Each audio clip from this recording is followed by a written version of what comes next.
Now the Lord said to Moses, "One more plague I will bring on Pharaoh and on Egypt.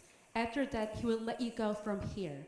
When he lets go, he will assuredly drive you out from here completely. Speak now so that the people hear that each man is to ask of his neighbor and each woman of her neighbor articles of silver and articles of gold." And the Lord gave the people favor in the sight of the Egyptians. Furthermore, the man, Moses himself, was greatly esteemed in the land of Egypt, both in the sight of Pharaoh's servants and in the sight of the people. 여호와께서 모세에게 이르시기를 내가 이제 한 가지 재앙을 바로와 애굽에 내린 후에야 그가 너희를 여기서 내보내리니라. 그가 너희를 내보낼 때에는 여기서 반드시 다 쫓아내리니 백성에게 말하여 사람들에게 각기 이웃들에게 은금 패물을 구하게 하라 하시더니 여호와께서 그 백성으로 애굽 사람의 은혜를 받게 하셨고 또 그 사람 모세는 애굽 땅에 있는 바로의 신하와 백성의 눈에 아주 위대하게 보였더라. 아멘. 이제 마지막 재앙, 10번째 재앙이 시작될 차례입니다. 10번째 재앙은 무슨 재앙이죠?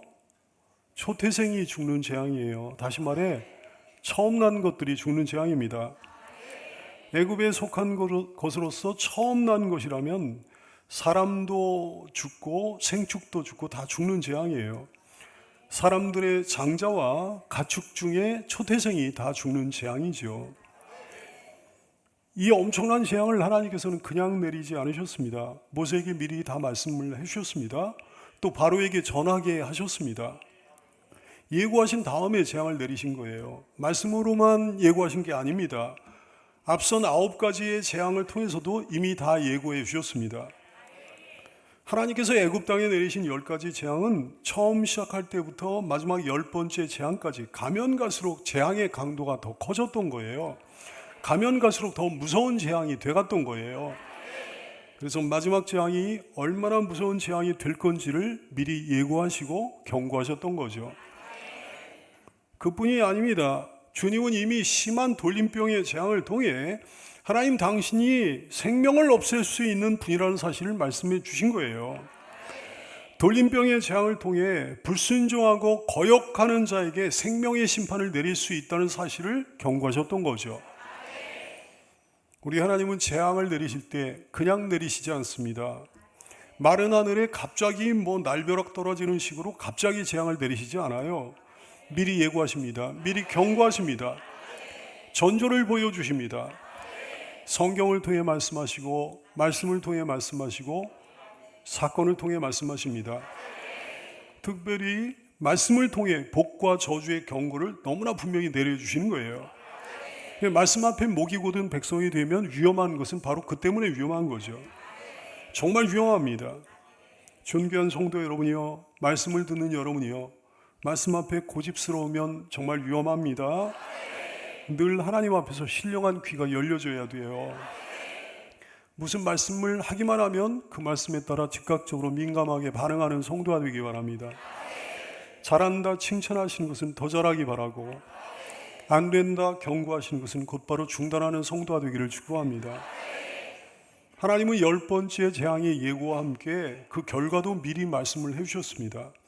출애굽기 11장 1절 말씀, 여호와께서 모세에게 이르시기를 내가 이제 한 가지 재앙을 바로와 애굽에 내린 후에야 바로가 너희를 여기서 내보내리라.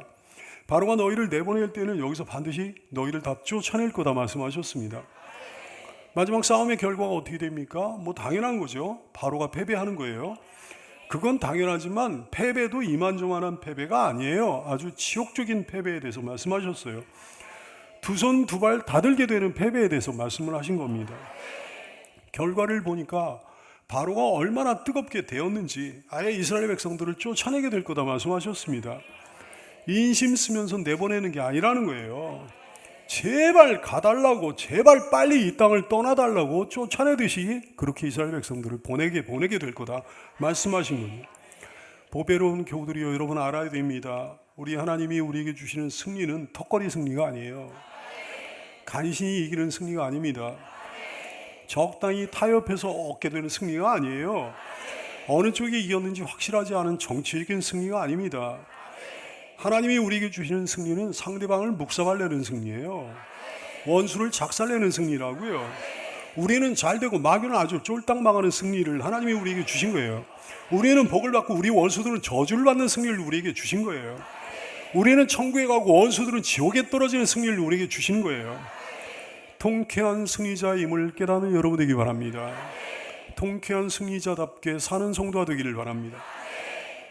하여튼 승리에는 두 가지가 있는 거예요. 싸워서 얻는 승리가 있고 싸우지 않고도 얻는 승리가 있는 거죠. 어느 쪽이 나을까요? 뭐 그럴 수만 있다면 싸우지 않고 얻는 승리가 더 낫지 않겠습니까? 싸우지 않고 얻는 승리가 훨씬 더 편하지 않겠습니까? 우리 인생 여정 동안 많은 일들이 있습니다. 어떤 사람은 자기 힘으로, 자기 노력으로, 자기 능력으로 열심히 싸워 이깁니다. 물론 그렇게 해서 이기는 사람보다는 지는 사람이 훨씬 더 많아요. 이기는 것만 해도 대단한 거지. 근데 또 어떤 사람은 싸우지 않고도 편하게 이기는 경우가 있단 말씀이에요. 어떻게 하면 싸우지 않고도 이길 수 있는 걸까요? 오늘 말씀은 싸우지 않고도 얻는 승리에 대해 언급하시고 있습니다. 하나님 말씀하셨거든요. 2절 말씀. 백성에게 말하여 사람들에게 각기 애굽 사람 이웃들에게 은금 패물을 구하게 하라 그러셨어요. 각기 이웃들에게 은금 패물을 구하게 하라. 그러면 줄 거라 그러셨습니다.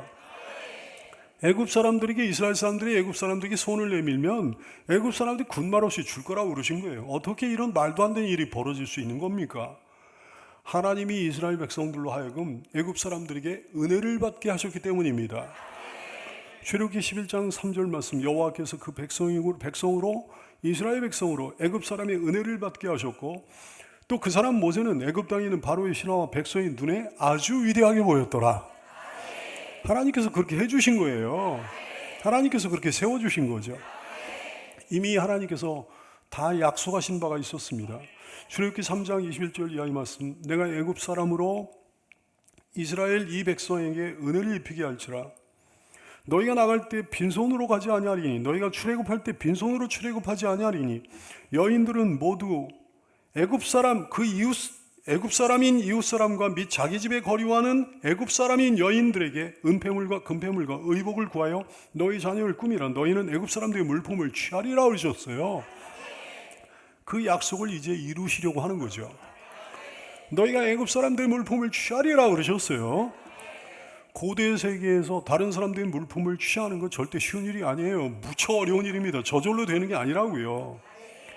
목숨을 건 전쟁에서 이긴 자들만이 누릴 수 있는 특권입니다. 전쟁할 때 뭐 장난삼아 전쟁하지는 않잖아요. 자기의 목숨을 걸고 모든 걸 걸고 전쟁을 하는 거잖아요. 그렇게 해가지고 승리를 하면 전리품을 취하게 되는 거죠. 근데 여기 신기한 일이 벌어집니다. 이스라엘 백성들은 놀랍게도 아무 전쟁도 안 치르고도 전리품을 취하게 되는 거예요. 싸우지 않고도 승리의 계가를 부르게 되는 거죠. 마치 치열한 전쟁에서 이긴 용사들처럼 당당하게 전리품을 취해서 애굽 땅을 떠나게 되는 거죠. 보배로운 성도들이여, 존귀한 성도들이여, 여러분의 인생의 여정에서 어느 쪽에 서 있습니까? 치열하게 싸웁니까? 투쟁적이고 전투적인 인생을 살고 있나요? 경쟁적이고 전투적인 삶을 살면 이길 수도 있고 질 수도 있어요. 개인의 능력이 아주 뛰어나다면 이기긴 이기겠으나, 운때가 맞아 떨어진다면 이기긴 이기겠으나, 싸움과 투쟁을 통해 얻는 승리는 자칫 상처뿐인 영광이 될 수도 있겠습니다. 또 뭐 이기기만 하라는 법이 없는 거잖아요. 사실 지는 경우가 훨씬 더 많은 게 인생이에요. 지면 어떻게 됩니까? 굉장히 피곤해지잖아요. 곤경에 처하잖아요. 비참해지는 거잖아요. 여러분이요, 어떻게 해야 되겠습니까? 전적으로 하나님 도우심을 입어야 됩니다. 귀한 성도요, 승리를 위해, 완전하고 완벽한 승리를 위해 하나님께 간절히 기도하는 성도가 되기를 바랍니다. 인덕을 달라고, 저에게 인복을 달라고 구하는 여러분 되기 바라요. 싸우지 않고, 투쟁하지 않고, 다투지 않고, 경쟁하지 않고, 피 흘리지 않고 이길 수 있도록 하나님께 구하는 여러분 되기를 축원합니다. 하나님께서 여러분과 관계된 여러분 주변 사람들의 마음을 주장해 주시면 여러분은 그 사람들의 은혜를 입게 될 거예요. 그들의 마음이 달라지게 될 거라고요. 여러분을 싫어했던 사람들이 도리어 좋아하게 될 것입니다. 여러분을 경계했던 사람들이 친근하게 다가오게 될 것입니다. 여러분을 미워하고 배척했던 사람들이 도리어 사랑하게 될 것입니다. 우리 교회도 여러 번 하나님께서 이런 은혜를 주셨거든요.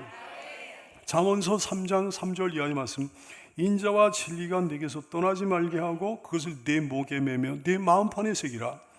그리하면 내가 하나님과 사람 앞에서 은총과 귀지 여김을 받으리라. 그리하면, 가슴에서 올리고 시작. 그리하면 내가 하나님과 사람 앞에서 은총과 귀지 여김을 받으리라. 아멘. 하나님이 역사하셔서 이스라엘 사람들이 애굽 사람들의 은혜를 입었듯 여러분도 부디 하나님의 역사로 다른 사람들의 은혜를 입어 싸우지 않고도 이기는 삶이 될 수 있기를 예수님의 이름으로 축원합니다. 우리 하나님 놀라운 분이에요. 정말 대단하신 분이에요.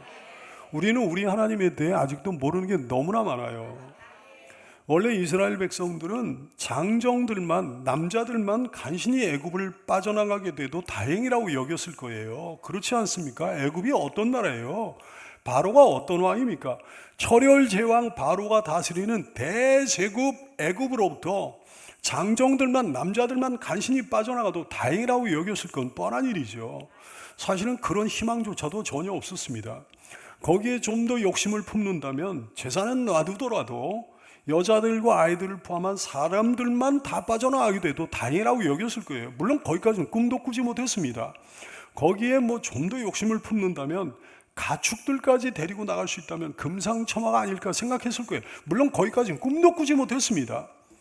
사람들의 소망은 사실 많아봐야 거기까지예요. 사람들의 소망은 커봐야 거기까지.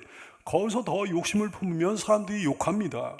지나친 욕심이라고 욕할 거예요. 양심에 털났다고 그럴 거예요. 뻔뻔하다고 그럴 거예요. 물에 빠진 사람 건져줬더니 보따리까지 내놓으라는 격이라고 막 혀를 찰 거예요. 근데 지혜로운 성도 여러분이요, 우리 하나님 얼마나 재밌으신 분인지. 하나님이 욕심이 훨씬 더 많으십니다. 우리와는 비교도 안 됩니다. 하나님의 생각은 우리 상상을 초월합니다. 하나님이 하시는 일은 우리 상상을 초월합니다. 하나님 당신의 자녀를 향한 우리 하나님의 사랑과 욕심을 무슨 말로 어떻게 표현하면 좋겠습니까? 하나님은 우리 욕심 이상으로, 우리의 바람 이상으로, 우리의 요구 이상으로, 우리의 상상 이상으로 우리에게 해주기를 원하십니다. 하나님은 장정에 더하여 여자들과 아이들까지, 여자들과 아이들에 더하여 가축들까지, 근데 가축들에 더하여 애굽 사람들의 수중에 있던 재물까지도 가지고 나가기를 원하셨던 거예요. 보따리도 내놔라 그러신 거지. 따라서 해볼까요? 보따리도 내놔라. 하나님이 그러시는 거예요. 보따리도 내놔라. 사랑하는 존귀한 성도 여러분이요, 그러므로 오늘 이 시간 우리를 향한, 여러분을 향한 하나님 아버지의 놀라운 마음과 생각을 깨닫는 성도가 되기 바랍니다.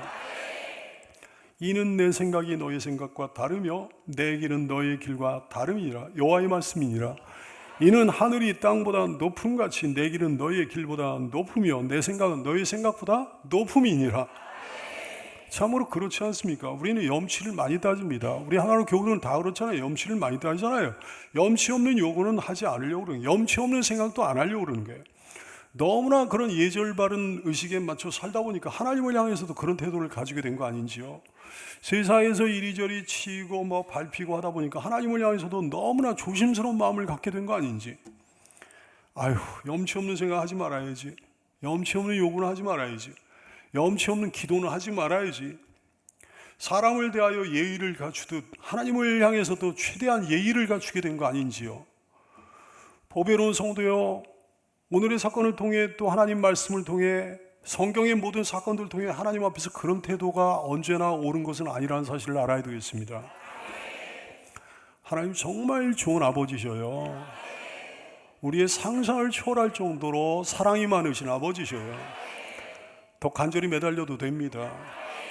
더 때를 써도 됩니다. 더 붙들고 늘어져도 됩니다. 더 많이 요구해도 됩니다. 더 어리광 피워도 됩니다. 우리 딸처럼요.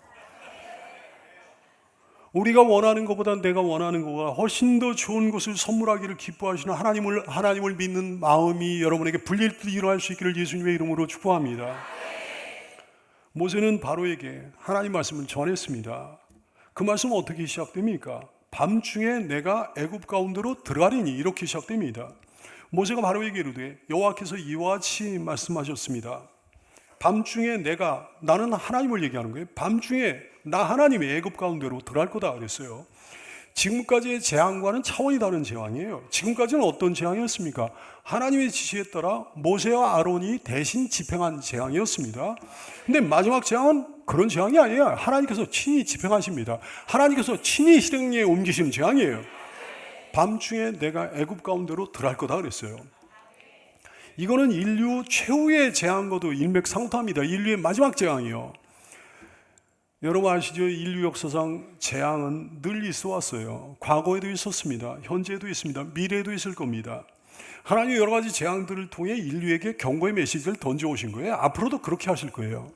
하지만 마지막 재앙, 최후의 재앙이 아닌 재앙들은 하나님이 전면에 나서시는 재앙이 아닙니다. 천사들을 통해 일을 하시는 거예요. 하나님이 직접 나서지 않아요. 하지만 마지막 때의 재앙은 다릅니다. 최후의 재앙은 다릅니다. 주님이 직접 그 모습을 드러내십니다. 심판주로 드러내십니다. 주님이 직접 천군 천사들을 대동하고 심판주로 오셔서 심판을 주관하십니다. 그 결과가 어떻게 되겠습니까? 오늘 예고되는 출애굽의 마지막 재앙에서 우리가 힌트를 얻을 수 있는 거예요. 10가지 재앙 중에 마지막 재앙은 하나님이 직접 움직이셨어요.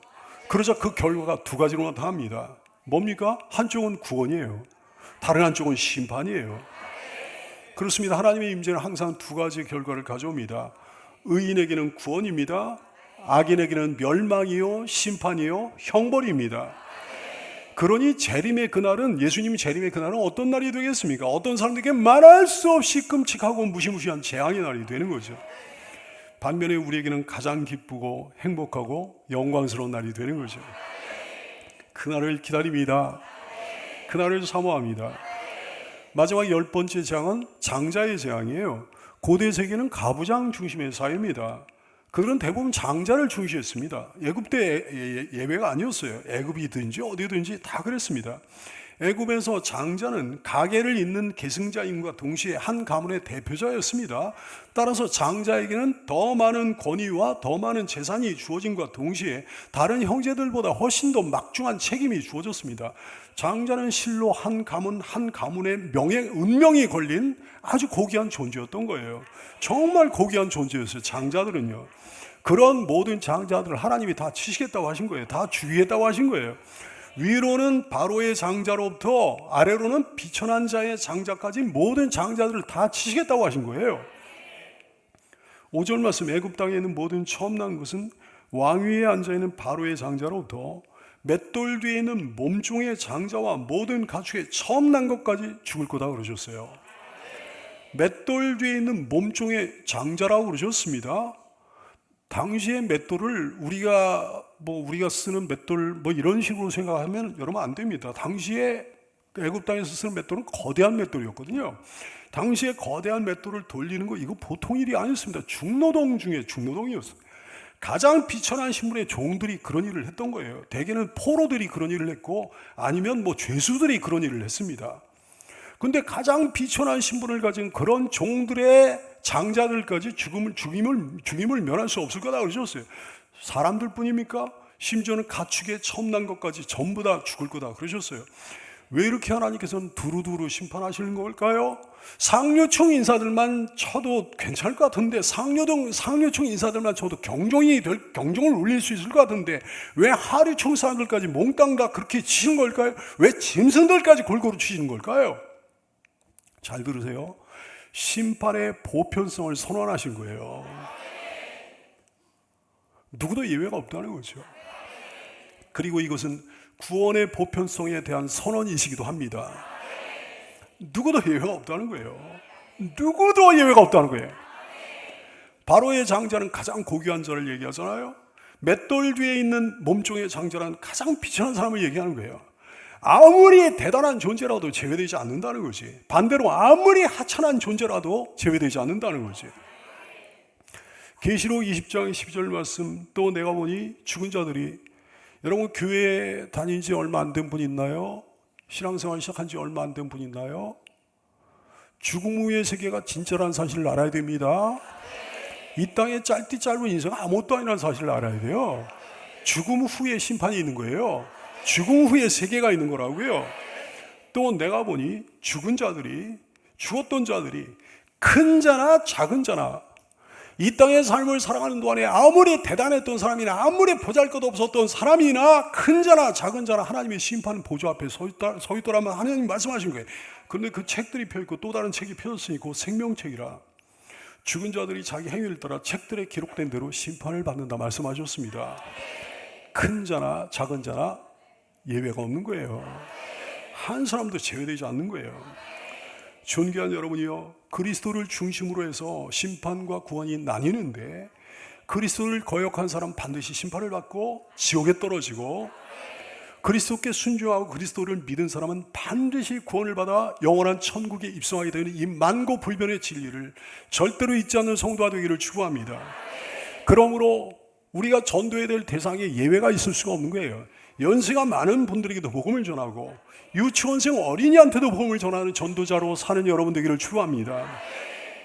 하나님은 선포하십니다. 애굽 온 땅에 전무후무한 큰 부르짖음이 있으리라 말씀하셨어요.